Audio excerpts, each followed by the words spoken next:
Sanggeus manehna ti gorobas kana gawir. Sakedapan mah Asmita rada teu inget oge. Tapi untungna teh awakna teu langsung nyeroroti bebeut ka handap. Awakna gugulitikan manugan kakayon anu jaradi dina beungeut gawir. Sanggeus manehna jejeg deui sarta lelembutanana geus karumpul, manehna maksakeun cengkat teu sirikna ngarayap ini deui tidinya mapai-mapai susukan anu ngoletrek pungkal pengkol. Sisi-sisina pinuh ku cucuk rungga, dapuran haur koneng jeung saliara ngagigidig ngahalangan jajalaneun. Sedengkeun mangsal hapi nu keur noyod bari ngagandong Gumilar, kebat lumampahna bari hatena teu weleh mikir kamana nya kudu ngajugjug. Rek balik ka Cicapar geus taya untupan deui, puguh geus mahala ka Lurah Barja. Sasat dina waktu ieu mah manehna teh keur susulumputan teu puguh padumukan. Ulah ilu kasakur kawawuhan anu haat ka dirina oge anu pernahna nu anggang ti lemur padumukanana. Pikeun dirina sorangan mah teu ieuh jadi matak bingung kapan ieu mah bari mamawa budak sagala. Ras manehna inget ka lemburna baheula cipacing bawahan Singajaya Pakidulan, aya soteh di Cicapar Banewe ngumbara nuturkeun pamajikan nyaeta almarhum Mauna. Mangsal hapi gili dina hatena rek terus kebat muru ka Singajaya. Bali ka asal Bali geusan ngajadi lemur matuh panglayungan. Sana kadangna masih kene araya, piraku sugan teu daek kasirurukan kunu jadi dulur. Hanas kayaan anak minantu katut incuna anu ayeuna tacan ayah busanana, gampang eta mah. Manehna geus merenah mah pasti bakal dipaluru ka jauhna, diteang ka anggangna sugan jeung sugan bisa kapanggih deui. Geus mikir kitu mah mangsal hapi teteg hatena. Kebat lumampahna sanajan ngan saukur dipaparah nuturkeun jalan satapak malibir sisi-sisi kebon, tapi manehna yakin yen ieu teh berasna bakal ka kota. Budak teh dina kodan geus sare tibra, sirahna nyang saya kana tak-tak. Tuur karasa leklok sedeng kesang mah geus rembes kaluar tina liang-liang kulit maseuhan pakeanana. Kabeneran ari red kabelah kenca kabireungeuh beleg-begna saung ranggon paragi ki juru tani tunggu kebon.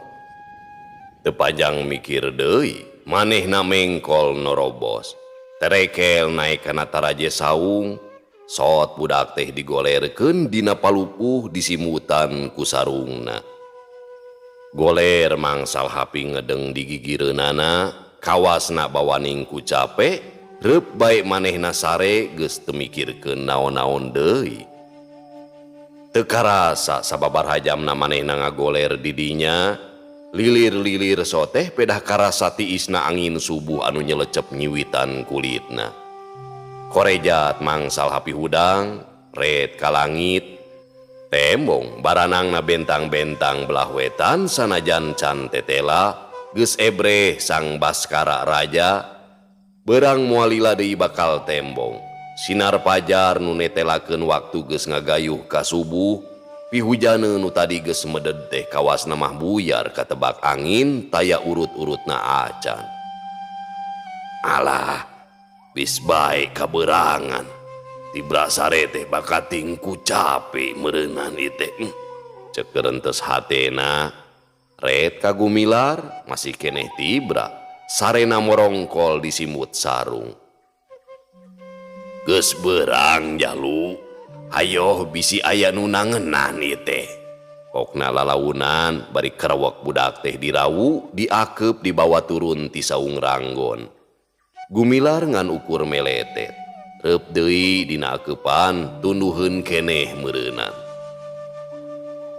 Mimiti brai pajar, mangsal hapi geus ngaliwatan kampung Ciawitali, manehna jongjon nikreuh ayeuna mah mapai-mapai jalan aspal anu brasna kaluwi daun. Gumilar geus nyaring ayeuna mah geus pinah kana tonggong di akod.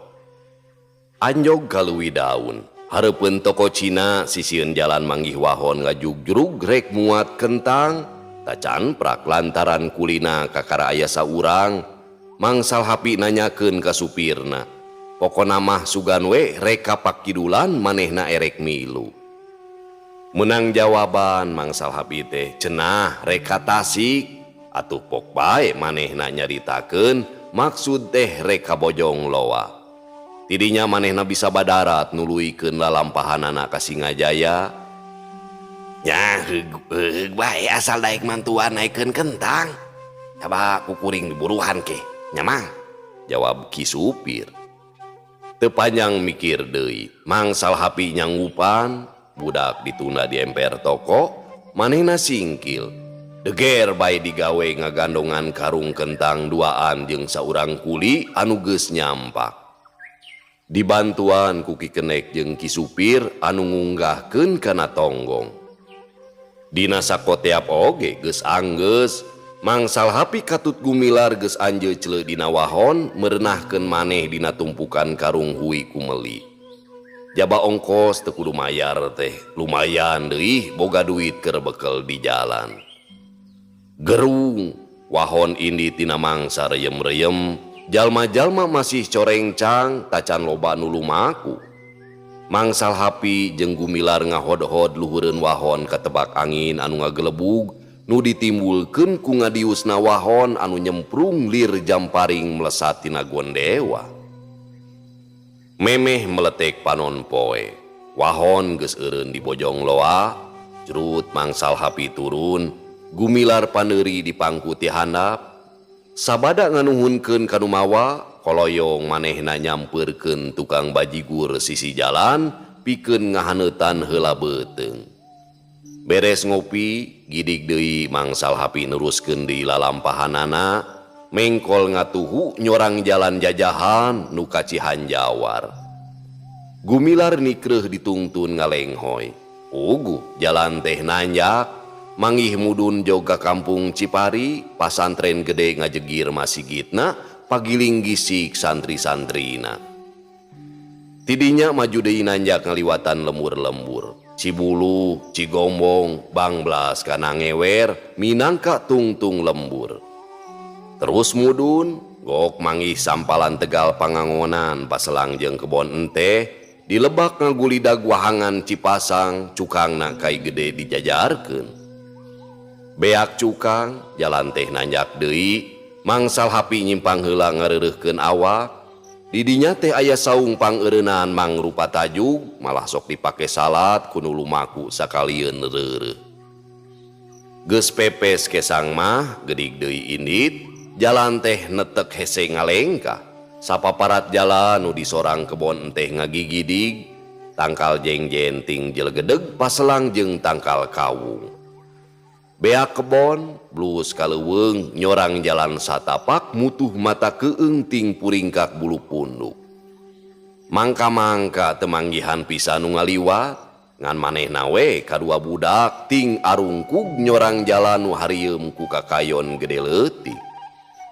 Gumilar cacakan budak keneh, taya riuk-riuk bangun sieun, malah bangun ka cidar sepeunana mireungeuh tangkal kai jarangotan teh. Areuy-areuy ting lalonjor paselang jeung leunjeurna tangkal hoe nu carucukan. Manehna kalaka alewoh majarkeun teh asa di tempat aki engkong cenah, nya kieu pisan geeuman cara neom ku tatangkalan. Kira-kira meunang satengah jamah lumaku di jero leuweung, beak leuweung breh anjog ka hiji tempat padataran nu legana aya kana 20 tumbakna mah, nya ieu pisan nu dingaranan Puncak Kolotok teh. Deket ke puncakna Gurung Cikuray, tempat pangeureunan nu lalar liwat, malah harita aya kana 4-5 urangna nu keur ngadon reureuh. Mangsal hapi didinya na teh teu lila, ngingetkeun masih jauh keneh lalampahan, gidig deui neruskeun lumakuna. Gigireunana gumilar ngalenghoy, kuatan budak teh sakitu mah, rek diganong oge teu daekeun. Jalan turun semunurugtug, breh mangih jalan cagak, nuka kenca ka Cihenjo, manehna mah nuka katuhu nyorang jalan nuka gemlong. Sapaparat jalan kenca katuhun teh reuteum sasatoan, lutung, surili, monyet pating guntayang luhureun kai, pating calekroh ngabagiakeun nu ngaliwat meureun. Gumilar teu kira-kira resepeunana, saja jalan cacala katakan nyeungseurikeun pola sasatoan di luhur kai. Padahal palebah dinya teh kolot mah loba nu ngajejempe maneh. Bari iatna taki-taki lantaran tempatna kacida pika keungeunana. Caneom, taneuna semu-semu becrek. Loba kabejakeun cenah, sok loba sato galak ngadon megat, malah cek ujaring beja, tekung silila aya nu ngaliwat bari nungtun domba, teu karasa domana teh ujug-ujug ngaleungit we, sedengkeun tambang mah masih keneh nganteng dicekel. Sing horeng domah teh dileg-leg ku hiji oray anu kacida gedena. Sanggeus kira-kira sajam lilana nyorang jalan nu pika keungeun, breh mangi huma, tir-tir tanah bukaan bari lempang teh mangsal hapi anteng neuteup ka hareup nyeueung luar leorna wahangan si Udian. Lembur-lemburna atra tembong patarenggang kayaning Cilengkong, Kadongdong, Cikondang jeung sawah limus. Beh dituna tembong lemur Putrasena parentul suhunan imahna. Mangsal hapi kadua gumilar terus nurug tugmudun, nupang heulana kaliwatan nyaeta kampung Cilengkong, terus ngidul jog ka kampung Kadongdong, tidinya mah kebat nepikeun ka Singajaya. Terus nikreuh ngeureuyeuh mapai jalan nu ka Cipacing. Sajeroning nikreuh ngadeuketan lemurna, hate mangsal hapi pinuh ku pertanyaan-pertanyaan anu minuhan otakna. Araya kene kitu baraya-baraya teh di lembur. Ari ngeuteun kene kitu ka aing. Ngaraku moal kira-kiranya ka aing ayeuna. Runggunukna kampung Cipacing geus tembong. Mangsal hapi jongjon ngalenghoy, gigireunana ngiclik gumilar, teu loba pola atawa barang tanya. Sanajan maneh namah geus kacida ngarasa capena, tapi teu siga-siga nu mopo.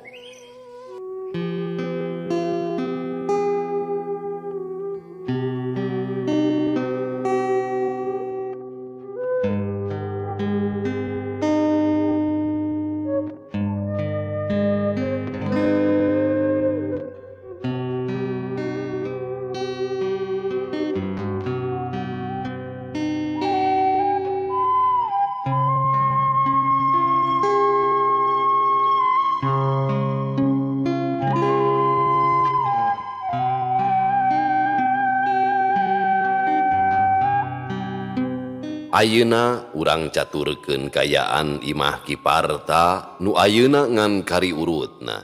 Nu kari ukur gundukan-gundukan lebu. Nyi Asmi katut salakina masih keneh cing karoreh dibantuan ku sababaraha urang datanggana, panasaran ku nasibna Wijana nu taya hembusanana. Di korehan sote bisi bae kabeulem, katamah deui aya katerangan ti padarga. Cenah aya deui saurang nyaeta semahna nu rek ngadon nulungan, norobos maksa asup mangkaning seuneu keur meujeuhna ngabebela. Nepi ka kiwari teu tembong deui. Piraku deui akang kabeulem mah. Dasana ustus janten lebo oge tangtos tilas nama aya. Ceuk Nyi Asmi bari cari nakda, panona bintis balas dipake ceurik sapeupeting. Nya ari kitu nama. Tapi nah kamana atuh si Ujang teh? Upama salamet piraku teh gancang-gancang nyampeurkeun ka dieu. Atuh upama cilaka, piraku teh aya ruhak-ruhakna ngarengkol. Nah jana tega-tega teuing ka bapa teh jalu. Kiparta mairan nyaritana ngageuri kawas nu putus harpan. Sanajan panona mah teu barintit kawas pamajikanana, barebeuk mah teu burung puguda ka budak teh geus kacida nyaahna. Teu siga ka anak tere kawantu dikikilik ti leuleutik. Moal kitu kabawa ku nunulungan mah. Apan saur padarga harita teh aya lalaki nu maksa norobos, nu maksudna rek nulungan si Ujang. Duh, jana anak mah. Nah kamana atuh hidup teh kasep. Nun Gusti, Mugia pun anak disalametkeun sareng ditangtayungan. Nyi Asmi nyaritana teh bari sumegruk ceurik. Geus teu katahan deui, puguh hatena kacidana langsana. Nya teuing atuh jeung eta deui nu matak pika sebeleuna teh. Nu ngadonna tanyakeun budak jeung bangsat. Asana teh meuni pagaliwota. Kiparta semuhu mandear. Nyi Asmi teu nyarita deui. Manehna tungkul bari ngoer-ngoer gundukan areng. Ingetanana muser ka jelema nu nanyakeun budak. Wah bener meureun eta teh bapana Wijana anu ngaran aslina mah cenah Uum. Ngan hanyakalna teh barang tanyana mani tereges naker. Cacakan mun seug nyeleser malapah gedang. Piraku teu beres meureun ari nyamah eta teh bapana. Sanajan sakumaha nyaah sakumaha beratna oge moal bisa ngoretkeun. Keur mah eukeur kitu Kiparta nu jadi salakina kurang rintih deui kajurung teuing ku nafsu. Sakitu eta jelema nyebutkeun lain bangsa teh kalah hayo we dihembat ku bedogna.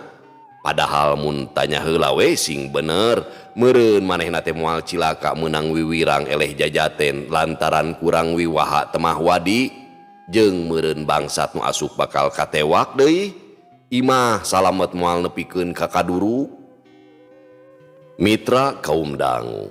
Sorena norojol Pak Haji Soleh jeung Bu Haji Aminah katut nyeesih daratang ti Cikamiri. Ngahaja ngalongok dulur lantaran aya kabejakeun cenah yen Kiparta teh kakeunaan musibah. Mana horeng Bu Haji Aminah teh geuningan lanceuk tegesna Kiparta. Atuh ari jol teh ari segruk bae Bu Haji ngaguk-guk nyeung ceurikan nu jadi adi. Ari ras ku mimilikanana imah ledis eusina eueuh nu kapuluk sarta cicingna ayeuna mah nyiruruk di imah tatanggana. Poe eta Pak Haji teu balik. Wayahna meureunan heurin-heurin oge maksakeun mondok. Kegedena mah ngarasa melang kanu jadi adi bisi baluas. Ti barang jol oge Pak Haji mah ngagelendut mamatahan, masing sabar tawakal pasrah lillahi ta'ala kana sagala papasten anu tumiba. Jamakna jalma hirup mah moal leupas tina sagala dodoja jeung cocoba ti pangeran anu saestuna eta teh mangrupa ujian nepi ka mana kaimanan urang teh. Peutingna torojol Mang Dekong ti Tanjung Pura nya kitu deui ngahaja neang. Teu kira-kira ngajenghokna barang ningali kayaan anak minantuna mani burindil teh sanyana. Nu kapuluk ngan ukur pakaian sarekep awak bubuhan apel harita keur dipake. Leuwih-leuwih nyeblakna Mang Dekong barang dibejaan yen Wijana ngaleungit teu pupuguh ka mana-manana disebutkeun kaduruk tangtu kudu aya bangkena sanajan lebur jadi lebu oge ari tulang talengna mah piraku eueuh. Oge ku Kiparta didongengkeun yen samemehna teh aya nu datang hiji lalaki nu natanyakeun anakna nu baheula kungsi leungit. Moal dibawa ku jelema eta mah kitu jang. Ceuk Mang Dekong bari hatena deg-degan ras manehna inget ka jalma nu kungsi galungan jeung manehna teh kapan manehna oge nanyakeun anakna. Duh ka atuh Abah. Da harita teh rada paciweuh sareng kadongkapan bangsa teuing ka rorompok teh. Walon Kiparta. Kadatangan bangsat. Kadatangan ku bangsa teuing ujang. Mang Dekong nanya bari sewot. Sumuhun Abah. Harita teh si bangsat lumpat kana janela. Ari ku abdi diudag ka panto hareup.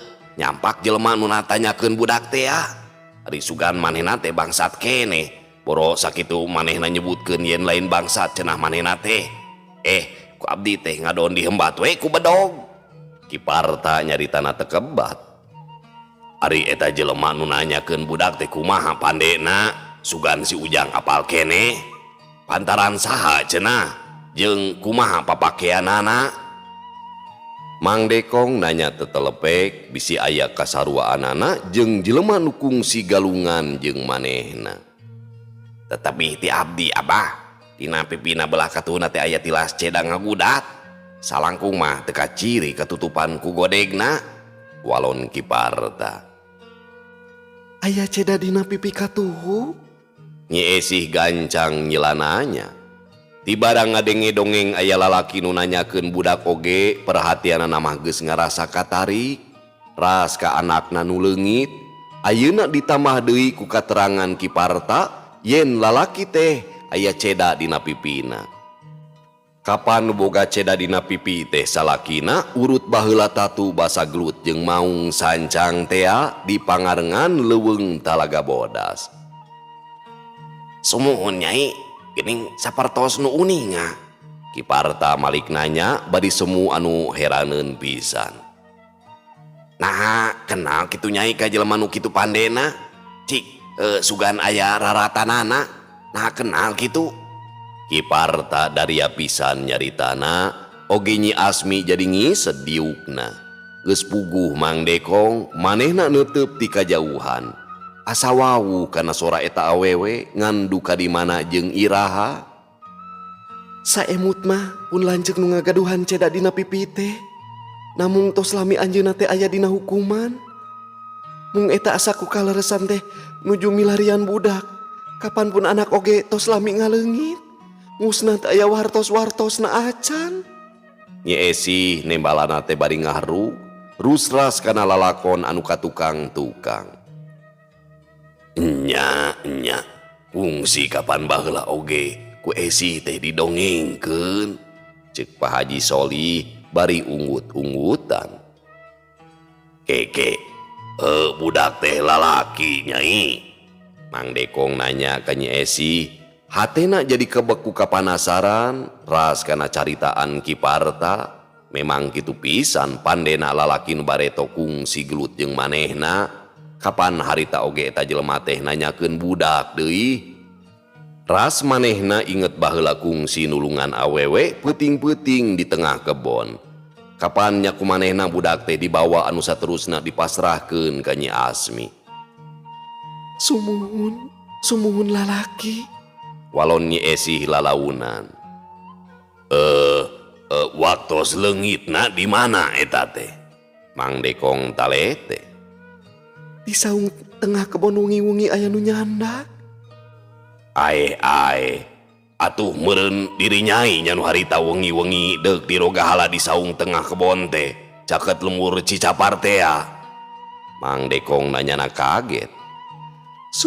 Sumuhun geuning Bapak uninga. Nyi Esih malik nanya oge dibarengan ku rasa kaget anu pohara.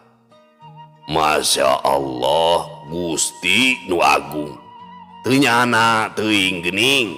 Kapan harita teh Bapak nu ngaburak barik jelema-jelema nu garoreng pucus teh Nyai? Waktu maranehna geus mabur teh Nyai oge geuning teu aya harita teh.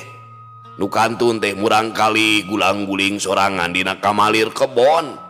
Awakna dibeungkeut ku samping pangaisna, sedengkeun bahamna dicocokan tak ku sosoehan samping. Aduh tobat pangeran. Di mana atuh ayeuna pun anak teh Bapak? Nyi Esih teu sirikna ngarontok ka Mang Dekong.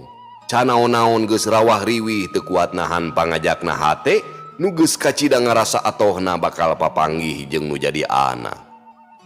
Kekelanan, saha wastana murang kali teh? Mang Dekong ngasongkeun pananya hayang leuwih teges. Uum teh gumilar.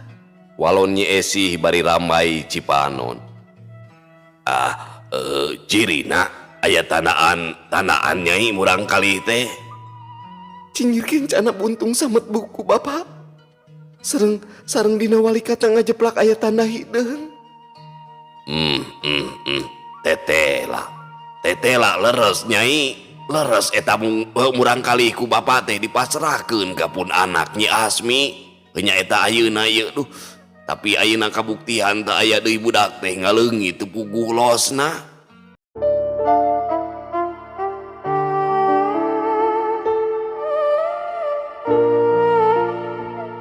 Aduh, ampun Gusti.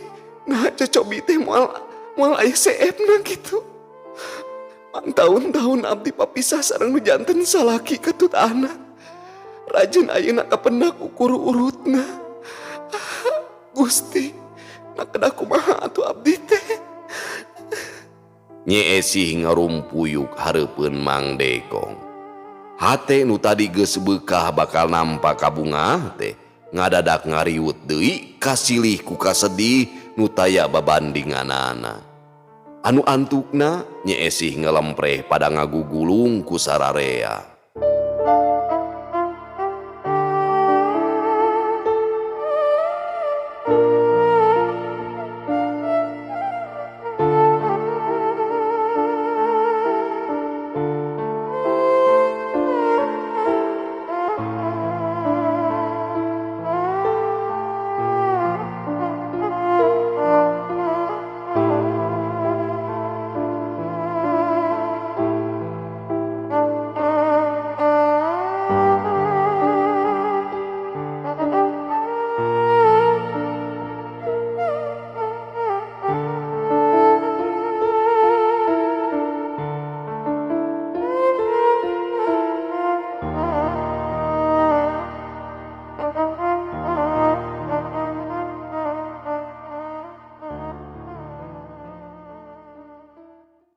Pelang taya beja taya carita tina haleungitna Gumilar atawa Wijana. Geus tara aya nu nyabit-nyabit deui, sigana urang Cigasti mah geus parohoeun. Pantes da puguh geus ngaliwatan mangsa aya tauna.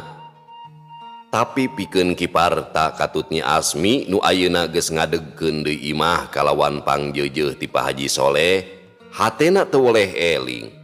Beurang peuting kapicangcam, sanajan bener Wijana teh lain anakna pribadi, malah ayeuna mah geus kanyahoan geuning indungna teh Nyi Esih nu jadi dulur kukut lanceukna.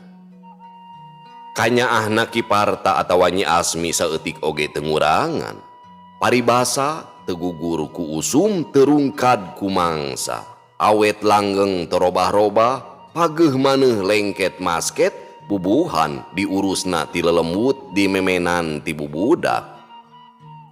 Atuh Mang Dekong nya kitu kene, dinamikanya ahna teh teu kapalang. Geus asa ka incuna pribadi, anu matak dina lesna Gumilar leungit blesat bae manehna oge ngejati lemburna, maksudna mah rek neangan.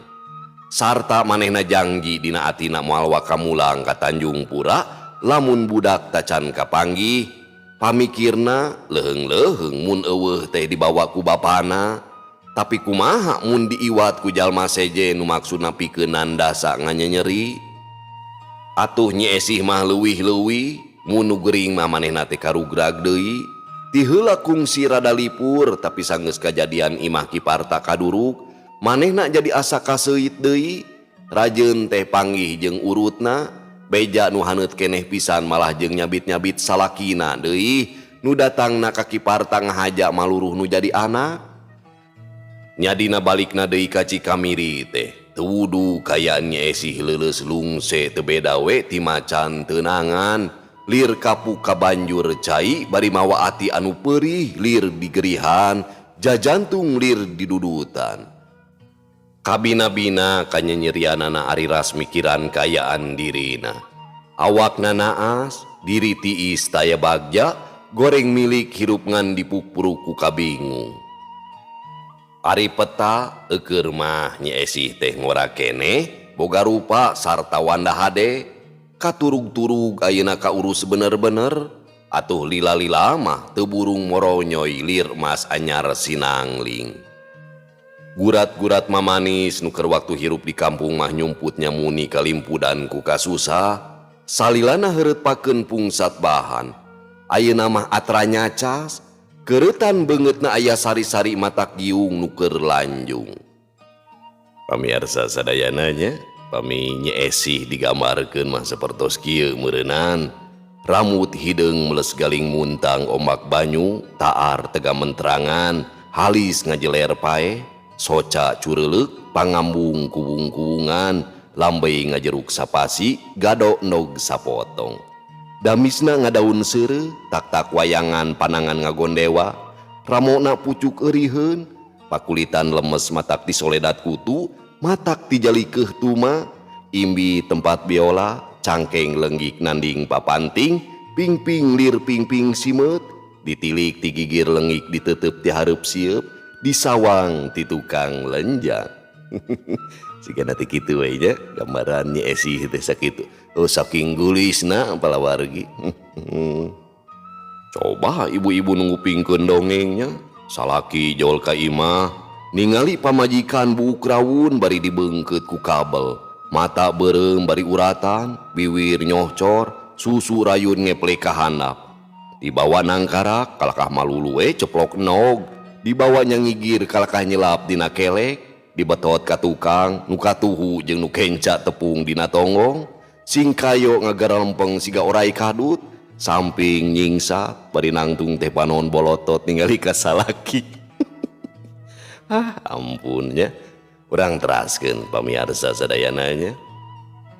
Teu heran lamun loba jajaka atawa duda nu ngaheroan, malah teu kurang-kurang anu togmol nanyakeun ka Pak Haji Soleh menta Nyi Esih pikeun dijadikeun bojona. Tapi da pugu pan Nyi Esih teh boga keneh salaki, kanu kitu kanu kieu oge Nyi Esih ngan ukur gideug eueuh nu ditarima. Tapi abong kene lalaki sok aya bae we nu kekereuweut sakitu teu dilayanan sasat ditampik sapojodogan oge. Teu euleum-euleum kawas nu kandel kulit beungeut, ditampik teh kalah meulit, ditojer siga nu peler, dibaeudan kawas nu dipikaheman. Keukeuh we nyolondo lumah lameh bari ngolo ngabibita kudunya barana sangkan dae ka manehna, rehe matak cuanaker. Mimitina mah boh Pak Haji, boh Bu Haji tara ieuh openan. Tapi sanggeus aya salah saurang barayana Pak Haji nu mikahayang ka Nyi Esih nyaeta Pak Hasan, hiji duda nu geus aya umuran. Pak Haji mimiti ulu biung kana urusan manehna. Ngojok-ngojok satengah maksa supaya manehna dae ka Pak Hasan. Ku ayana tindakan Pak Haji kieu teh pikeun Nyi Esih mah ngadatangkeun parasaan ka Cidahareudang bayeungyangna, bingung kudu kumaha nyapilakueun. Nolak ngerasa era puguh geus kahutangan budi anu lain lumayan ku Pak Haji jeung Bu Haji teh. Cicingna didinya teh sasat dijieun dulu repet ku hinis, tapi lamun manehna ngaluyuan puguh papalingpang jeung kayaan hatena. Bener apa teh diwenangkeun, tapi manehna teu kaduga sasat nganyenyeri kanu jadi salaki. Ongko duriatna mah masih keneh gede ka Asmita teh. Moal tutung ku diduruk, moal laas ku dikumbah, langgeng teu aya surutna. Kitunya istri mah, lamun geus satia teh satia we hiji. Baheula tapi nya palawargi, mudah-mudahan ayeuna ge sami. Dina mangsa Pak Haji nyesedek menta kaputusan, Nyi Esih gilig hatena kalah kumaha oge manehna moal nganyenyeri kanu jadi salaki. Kajeun cenah manehna hirup kadungsang-dungsang deui jeung tinimang bengkok sinembah ngijing sila kanu jadi panutan. Tipe satianya palawargi Nyi Esih. Bagja. Dina ngajawab pamentana Pak Haji. Manehna ngajanggian yen poe isuk rek mereka pastian. Padahal dina peutingna dina waktu keur jemplang-jempling sacara nekad Nyi Esih ngereles ti imah Pak Haji Soleh ninggalkeun Cikamiri kalawan tepugu anu dijugjug ngan sakadar nuturkeun indung suku. Paribasana mah lempang sakaparan-paran rek ngawangun deui lalakon anu anyar. Pamiarsa sadayana mitra kaum dangu, memang manusia hirup mah moal bisa leupas tina lalakon hirupna ngabarengan muterna dunya nimbulkeun robahna zaman. Nu salawasna terus maju ninggalkeun tapak lacak nu katukang-tukang, naon-naon nu geus kaliwatan kudu jadi contoh pikeun padoman dina nyang hareupan pikahareupeun nu bakal disorang. Sanajan pinter paribasana mah bisa ngukir langit ngareka mega, ari dibarengan laku anu teu bener mah lapur. Mubajir taya paedahna, elmu teu jeung amalna mah lir damar teu jeung caangna. Oge sabalikna, amal teu dibarengan ku elmu mah bakal ditolak. Pan baheula mah sok dinadomkeun ditajug samemeh dur bedug teh kieu geuning. Wa kullu man bi ghairi ilmin ya'malu a'maluhu mardudatin la tuqbalu.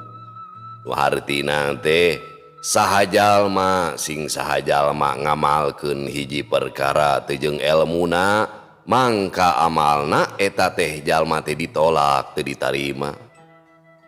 Najan pinter oge ari teu kaala paedahna ku batur mah mubajir, pinter oge percuma ari teu daek tutulung mah.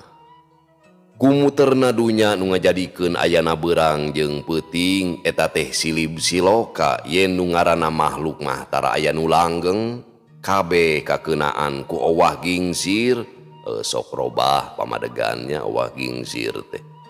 Nya kitu oge manusa satungtung hejo lalakon rambai carita gumelar di alam dunia salilana robah-robah tara cicing dina hiji martabat. Saperti Mang Dekong baheula geus kakocap jalma dugal hirupna ngan ngandelkeun tinu babadog rarampog. Ari ayeuna mah babalik pikir sanajan manehna henteu santri oge tapi kangaranan pagawean batal haramah geus petwe tara dilakonan deui.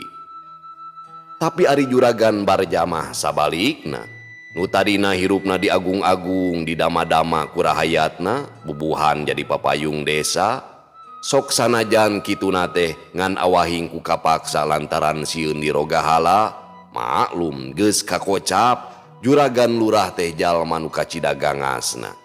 Teu inggis nyilakakeun ka sing sabae nu dipikacua ku manehna.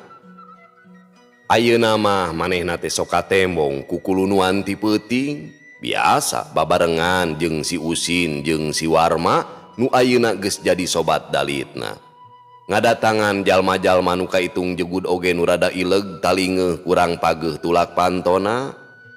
Hor si Mahor alias Horeng si Mana Horeng geus lila juragan barja teh dipecat tina kalungguhanana geus teu jadi lurah deui lantaran ngagasab duit nagara kumawani make duit pajeg nu teu saeutik jumlahna. Kapan baheula oge pangna dijieun lurah teh lain pedah jelema pinter atawa jalma bager. Kapilih ku balarea pibakaleun nyaah karahaya lain eta nu jadi lantaranana dipilih jadi lurah teh sasatna dijenengkeun kuno di luhur di arah kawani jeung pangaruhna bubuhan geus katotol hiji bocokok. Ari di lurahan ku dedengkot bocokok mah eta deui supaya rahayat gigis miris moal hararese ari ditagih pajeg. Dasar atuh pamarentah panjajahan dipake lurah teh ngan saukur jadi alat pikeun meres karahayat. Ayeuna sanggeus manehna jadi lurah dongkol nya balik deui we ka asalna baheula. Gawena ngalantrah saban peuting ngintip-ngintip banda batur rek di arah ti bongohna. Saeutik oge manehna teu inget kana hiji dosa yen geus ngalakukeun hiji pagawean anu ngalantarankeun gumilar kadungsang-dungsang. Anu di akhir isuk jaganing geto baris aya wawalesna. Sanajan syariatna gumilar teh hiji makhluk anu lemah waktu keur dikakayana teh sasat keur bolonong tot leho tapi gumilar gumelarna kalam dunia lain kahayang manehna sorangan. Manehna teu nyaho-nyaho tapi gumilar kalam dunia teh kalawan kudrat ilahi. Gumilar hirup ngalalakon ngan saukur dharma wawayangan. Ari hirup teh pasti ngarandapan suka duka, senang susah, seuri ceuri, mun teu kitu lain hirup pingaraneunana.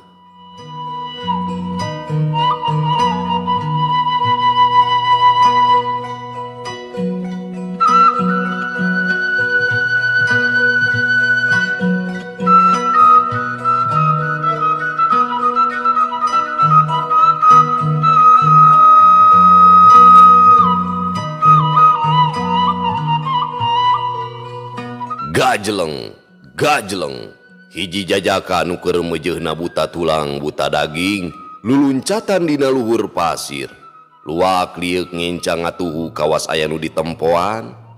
Gajeleng deui ka handap terus nurug tug mudun jeleng luncat deui ka luhur. batu gede teh diluncatan, nangko dina benget-benget gawir kencaeunana jalan satapak nuker di sorang. Jen manehna ngajega panon mencerong ka hareup. Kewes pantes dina dangdanan sing sarua hideung, baju kampret di calana komprang nengah biti semuneros, dina cangkeng ngagenduk sorenanana pesobalati turunan ti akina. Hareupeunana parentul pasir-pasir nu satanding jeung nu ayeuna keur ditincak ku manehna. Jungkrangna jarero raremet barala ku tatangkalan. Red ka kenca rada melong ka jauhna ngeplak pasawahan tembong ngagedod kawasna mah keur beuneur hejo. Gajleng terleng manehna muru kalebak, sakitu pudunan teh sirikna mah nurugtug, taya pisan ka hari iwang, meleteng we lumpat taya kakagok. Gejlig kanu datar nincak jalan satapak nu malibir sisi gawir nu ngadingding. Gorobas, gorobas, aya nu disada gigireunana si jajaka rikat malik, leungeun katuhuna hideung ngaragamang kana cangkeng ngarampa peso balatina, sedengkeun panuna neuteub seukeut kana rungkun saliara. Pamiarsa sadayana, waktosna parantos teu nyekapan deui, cag urang tunda ilalakon gumilar, insyaallah urang dilajeng deui dina episode anu ka-14 nya. Bobot sapanon carang sapakan, cag urang tunda dihanyuang siang, urang teundeun dihaneulem sieum paranti nyokot ninggalkeun mangsa datang kasampeur deui. Wallahu muwafiq ila aqwamit thoriq. Wassalamualaikum warahmatullahi wabarakatuh.